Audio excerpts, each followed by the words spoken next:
Você conseguiria vencer uma corrida de 100 metros contra um guepardo se ele tivesse que continuar correndo por 20 quilômetros como um lobo? Parece absurdo, mas é exatamente essa a diferença brutal entre velocidade explosiva e resistência extrema. De um lado, o guepardo, o animal terrestre mais rápido do planeta.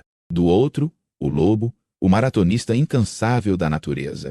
A pergunta é: quem realmente vence essa disputa? Antes de responder, segura essa. Em menos de 3 segundos. Um guepardo chega à mesma velocidade de um carro esportivo, mas em menos de 1 minuto ele já está exausto. Já um lobo consegue correr por horas, perseguindo uma presa até ela não aguentar mais. E o mais curioso é que os dois estão certos, cada um no seu jogo. Se você ainda está comigo, agora vem a parte mais surpreendente. Não é só uma comparação entre dois animais. Na verdade, é um espelho do jeito que nós, humanos, lidamos com a vida. Tem gente que é guepardo, explode, cresce rápido, some rápido. E tem gente que é lobo, avança devagar, mas não para. E no final, o que realmente funciona? Para entender isso, primeiro a gente precisa entrar na pele, nos músculos e até nos pulmões desses dois animais, e quando você entender como o corpo deles funciona, vai começar a enxergar até seus próprios limites físicos e mentais de um jeito completamente diferente. Vamos começar pelo guepardo, a máquina de velocidade extrema. Depois, mergulhamos no mundo do lobo, a máquina de resistência. E no fim, vamos colocar os dois lado a lado em cenários reais e responder, em uma caçada longa, quem teria mais vantagem? E, principalmente, o que isso diz sobre você? Capítulo 1. Dentro do corpo do guepardo, o raio que se cansa em segundos. Você já viu um carro esportivo arrancar do 0 até 100 por hora em poucos segundos? Agora imagina isso em forma de animal. O guepardo consegue sair do repouso e chegar a quase 100 km por hora em cerca de 3 segundos. Não é só rápido, é violento. Mas o que faz isso ser possível? Primeiro, o corpo do guepardo parece ter sido desenhado por um engenheiro obcecado por velocidade. O peito é profundo, dá espaço para pulmões grandes e um coração poderoso. A coluna é extremamente flexível, funciona como uma mola. A cada salto, a coluna se curva e se estica, aumentando o comprimento da passada. Em vez de correr, ele praticamente salta em alta velocidade, enquanto um humano alto tem uma passada de, 5 metros, um guepardo pode ter passadas de até 7 metros quando está no máximo da velocidade. Em poucos passos, ele atravessa um campo inteiro. Se você ainda está aqui, presta atenção nisso. As garras do guepardo são quase como chuteiras de futebol. Diferente de muitos felinos que retraem totalmente as garras, as deles são semi-retráteis, o que dá mais tração no solo. É como se ele corresse com pregos no sapato, grudando no chão para não escorregar quando muda de direção em alta velocidade. E tem mais. A cauda do guepardo não está ali só para equilibrar bonitinho o corpo. Ela funciona como um volante. Quando ele faz curvas bruscas em perseguições, a cauda gira, contrabalança o movimento, impede que ele tombe. Imagina um carro de Fórmula 1 com uma asa traseira que ajusta o equilíbrio a cada milésimo de segundo. É isso. Agora vem a parte escura da história. Tanta velocidade cobra um preço alto. O músculo do guepardo é dominado por fibras de contração rápida. Elas geram muita potência em pouco tempo, mas cansam rápido, acumulam ácido lático, esquentam demais. Em menos de 1 minuto de corrida máxima, o corpo dele entra em modo de emergência. A temperatura sobe tanto que ele corre o risco de literalmente superaquecer. Se ele continuar forçando, pode desmaiar, perder a presa e até morrer. É por isso que ele faz sprints curtos, geralmente abaixo de 30 segundos, com distâncias de 200 a 400 metros. Sabe o que é mais irônico? Mesmo sendo o animal terrestre mais rápido, ele falha em muitas caçadas. Às vezes, ele chega perto, encosta na presa, mas já está tão cansado, ofegante e aquecido que não consegue finalizar ou defender a comida de outros predadores. No fim desse capítulo, a pergunta que fica é: como um animal tão perfeito para a velocidade se tornou tão dependente de corridas curtíssimas? E mais importante ainda, por que a natureza criaria um supercarro tão limitado no tempo? Capítulo 2. O lobo por dentro. O corredor que nunca para. Agora, vamos para o outro extremo. Se o guepardo é o carro esportivo, o lobo é aquele motor a diesel que não quebra, não para e não reclama. Ele pode não alcançar 100 km por hora, mas ele é capaz de fazer algo que deixaria o guepardo completamente destruído: correr por horas. Você já tentou correr 5 quilômetros sem parar? Agora imagina 20, 30, até 60 quilômetros em um dia, alternando entre trote, caminhada rápida e corridas mais intensas. É isso que um lobo consegue fazer? Tudo começa pela construção do corpo. O lobo é feito para a economia de energia. Ele não é tão baixo, tão leve e tão flexível quanto o guepardo, mas tem um equilíbrio perfeito entre força, resistência e eficiência. O peito é mais compacto, as pernas são fortes e as articulações são robustas, preparadas para terrenos variados: neve, florestas, montanhas. Se você ainda está comigo, pega esse detalhe. O coração e os pulmões do lobo são incríveis em manter um fluxo constante de oxigênio ao longo do tempo. O músculo dele é rico em fibras de contração lenta. Aquelas que permitem esforços longos sem fadiga rápida são como os músculos de um maratonista humano.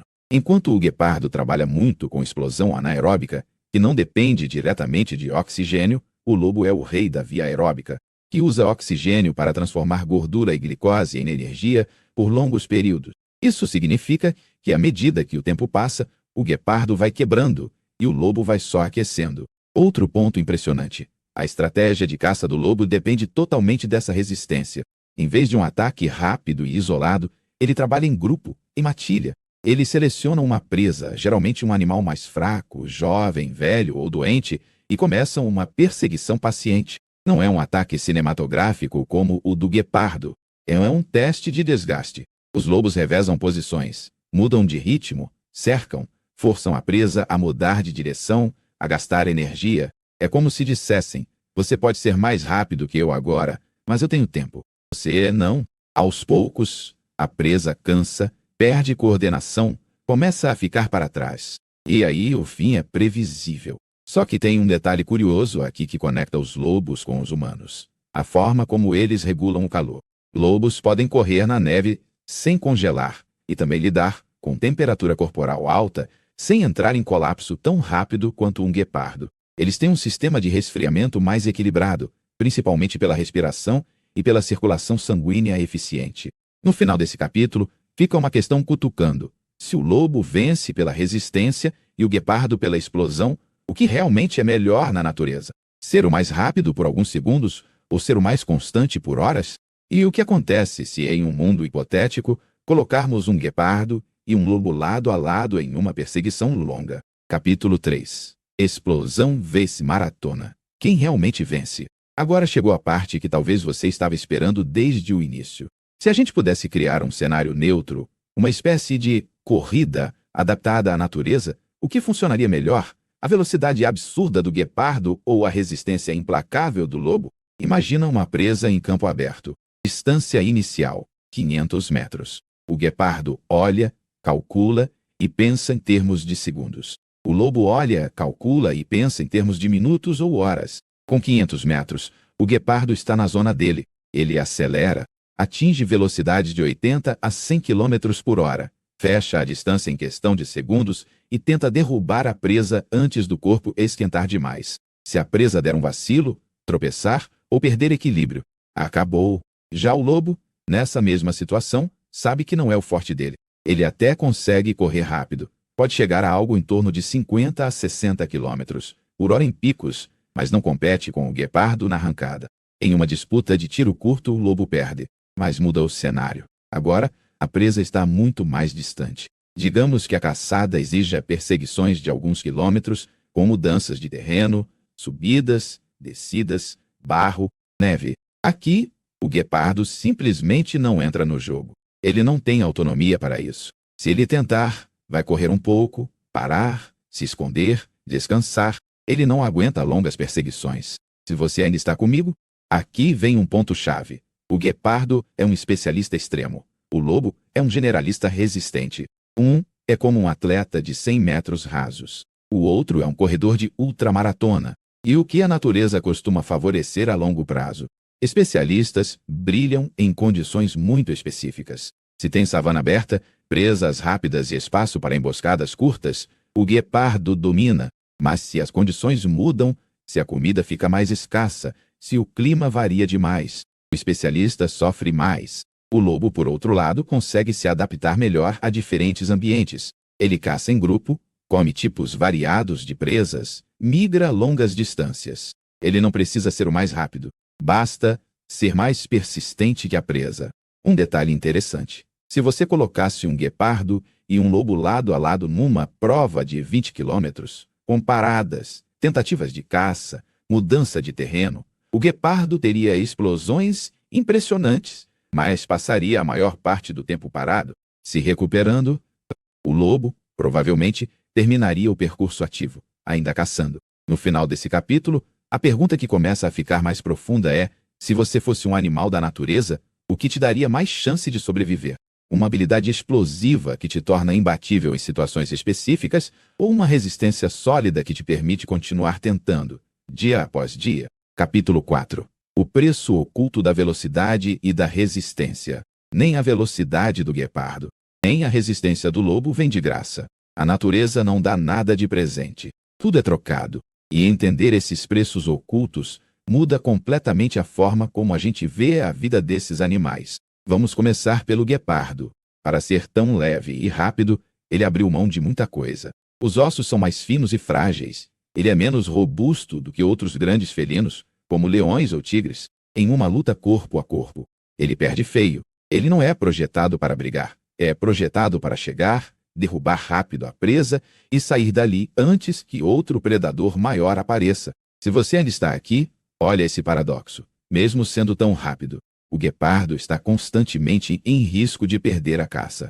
Ele gasta uma quantidade enorme de energia em um sprint. Se não der certo, ele não só fica sem comida, como ainda pode ficar fraco e vulnerável. Mesmo quando ele consegue derrubar uma gazela, por exemplo, ainda corre o risco de perder a carcaça para hienas ou leões que simplesmente intimidam o guepardo. O custo metabólico é altíssimo. Cada corrida é um all-in. Ele não pode errar muitas vezes seguidas. Agora, o lobo, a resistência dele também tem um custo. Ele não consegue fazer ataques tão rápidos e explosivos, então muitas das caçadas demoram. Isso significa mais gasto de energia ao longo de várias horas. Em grupo, se a caça falha, várias tentativas somadas podem deixar a matilha exausta. Além disso, a estratégia de caça em matilha exige coordenação social. O grupo precisa estar relativamente organizado, com hierarquia definida, comunicação por uivos e sinais corporais. Isso garante eficiência, mas também gera conflitos internos, disputas por liderança, por comida, por parceiros. Outro detalhe: enquanto o guepardo aposta em ataques pontuais e de alto risco, o lobo aposta em consistência. Mas consistência não garante sucesso imediato. Muitas perseguições não dão em nada.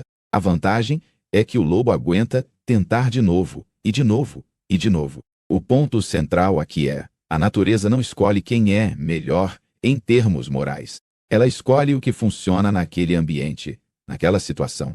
O guepardo é a solução extrema para um problema. Capturar presas rápidas em espaços abertos com um mínimo de esforço contínuo.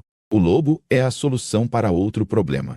Caçar em ambientes variados, com presas mais pesadas e com o apoio do grupo. No fim desse capítulo, a provocação é direta. Será que na nossa vida a gente não acaba tentando ser guepardo em tudo, buscando explosões rápidas de resultado, sem perceber que em muitos contextos o que funciona mesmo é ser lobo, caminhando firme e resistindo por mais tempo? Capítulo 5. A sabedoria escondida entre o guepardo e o lobo. Agora que você já conhece a fundo o corpo, a estratégia e até os pontos fracos do guepardo e do lobo, falta o ponto mais interessante. O que essa comparação revela sobre nós, humanos? Se você ainda está comigo até aqui, agora vem a parte mais surpreendente de todas. Nós não somos inteiramente guepardos, nem completamente lobos, mas o nosso sucesso como espécie veio justamente de misturar um pouco dos dois mundos. Pensa comigo, em algumas situações, os humanos agem como guepardos. Por exemplo, em esportes de alta intensidade, um corredor olímpico dos 100 metros rasos é um mini guepardo. Ele treina fibras rápidas, explosão, saída rápida, aceleração máxima. Mas ele não aguenta manter aquele ritmo por muito tempo. Em outras situações, nós somos mais lobos. Um maratonista, um ultramaratonista, ou até mesmo populações ancestrais que caçavam por persistência, correndo atrás de presas por horas, até elas desabarem de exaustão. Existem estudos que mostram que em longas distâncias, um humano bem condicionado consegue superar muitos animais. justamente pela combinação de resistência, transpiração eficiente e capacidade de regular a temperatura. A grande virada é perceber que na nossa vida diária isso também se aplica de um jeito muito claro. Quando você tenta aprender alguma coisa nova, por exemplo, ser um guepardo, até funciona no começo. Você estuda loucamente um dia, vira à noite, tenta absorver tudo de uma vez. Mas se você não tiver a consistência do lobo, é questão de tempo até esquecer, desanimar e parar. Isso também vale para trabalho, projetos, saúde, treino físico. Muita gente vive em ciclos: explosão de motivação, depois exaustão, abandono, culpa, recomeço. Esse é o estilo guepardo mal aplicado. Rápido, intenso, mas insustentável. Já o estilo lobo é menos glamouroso. Você não vê resultados espetaculares da noite para o dia, mas você se mantém. Faz um pouco todos os dias, erra, corrige, insiste. Assim como o lobo que não desiste da presa na primeira corrida frustrada, você continua indo. O segredo não é escolher um lado só, e sim entender qual estratégia encaixa melhor em cada fase e contexto da sua vida. Em momentos específicos, você precisa ser guepardo, dar um sprint, fazer algo com foco total e prazo curto. Em outros, precisa assumir completamente o modo lobo, preparar-se para jornadas longas, com paciência e resiliência. A grande revelação dessa comparação é que, no fim das contas, a velocidade do guepardo impressiona mais, mas a resistência do lobo vence mais vezes ao longo do tempo. E isso diz muito sobre quais habilidades realmente importam quando o jogo é de longo prazo. Conclusão: no final, quem vence? O guepardo ou o lobo? Chegando até aqui, você já percebeu que a pergunta "quem é melhor, o guepardo ou o lobo?" não tem uma resposta simples. Em uma corrida curta, em campo aberto, o guepardo reina absoluto. Em uma perseguição longa, em terrenos variados, o lobo leva vantagem com folga. Mas olha o ponto mais importante de todos: velocidade impressiona, resistência sustenta. O guepardo brilha por alguns segundos, o lobo resiste por horas. Um vive de explosões, o outro de constância. Na natureza, isso significa que cada um ocupa um papel bem definido. O guepardo é o especialista da velocidade extrema. O lobo é o mestre da persistência. Os dois sobrevivem porque se adaptaram perfeitamente ao seu próprio jogo. Na nossa vida, a lição é quase dolorosamente clara. Nós admiramos muito mais o guepardo humano, aquela pessoa que sobe rápido, aparece de repente, viraliza, cresce num instante. Mas, na prática, quem constrói resultados sólidos, relacionamentos profundos, saúde duradoura e projetos reais é quase sempre o lobo humano, aquele que aguenta o percurso todo, não só os primeiros 100 metros. Se você parou para pensar em como tem levado seus projetos, seus estudos, sua carreira ou até seus hábitos, talvez tenha identificado momentos em que agiu como guepardo e outros em que precisou ser lobo. E se ainda não fez isso, esse é o convite agora. Antes de sair desse vídeo, faz o seguinte: comenta qual dos dois você acha que mais se parece com você hoje, guepardo ou lobo, e em qual área da sua vida você acha que precisa mudar de estratégia. Se essa comparação fez sentido para você, deixa o like e compartilha com alguém que está vivendo no modo guepardo esgotado e precisa aprender um pouco da paciência do lobo. Porque, no fim das contas, na corrida longa da vida, quem continua em movimento é quem realmente chega lá. E talvez a verdadeira sabedoria esteja em saber quando explodir como um guepardo e quando persistir como um lobo,